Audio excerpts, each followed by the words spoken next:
Dès que tu tombes sur le profil d'un artiste, directement, t'as son nombre d'auditeurs. Ouais, qu'est-ce que t'en penses? Bah ça aide pas, parce que du coup tu peux rien comprendre. En fait tu sais pas, mais peut-être un mec il a 30 000 auditeurs, je crois que c'est Rilo, qui avait fait une date trop stylée à Paris, et le mec, tu vois, c'est pas des gars qui ont des centaines de millions d'auditeurs. C'est clair. Et pourtant il fidélise des publics et tout, Bien et sûr. ça je trouve ça incroyable. Et ce truc des chiffres, je trouve, ça commence à prendre beaucoup d'importance, là où c'était un peu confidentiel, un truc un peu d'artistes, de labels et tout. Sur certains réseaux sociaux, les gens commencent à parler en auditeur par mois. Je me pose même la question de l'intérêt pour une plateforme, tu vois, de mettre ces chiffres à disposition, parce que c'est vrai que ça peut faire un peu un classement de qui est le plus écouté. Je suis pas sûr en tout cas que ça aide les gens à comprendre, tu vois, tout ce dont on parle, de comment un artiste vit, comment est-ce qu'il est... On a fait le tour d'un cycle et il faut revenir à un moment où la musique redevient centrale, tu vois. C'est aussi le problème de regarder les chiffres de vente première semaine ou midweek ou des trucs comme ça, ça veut rien dire, c'est hyper frustrant.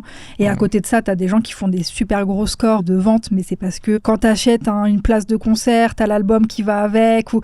Tu vois, il y a plein d'astuces. Yes. Chacun joue avec les règles du jeu, tu vois. Ouais, c'est clair. Mais c'est vrai qu'en tout cas, faut pas se baser là-dessus. Et c'est aussi pour ça qu'il y a des émissions comme celle-là où on invite des gens qu'on trouve intéressants et qu'on kiffe, peu importe le nombre d'auditeurs en fait.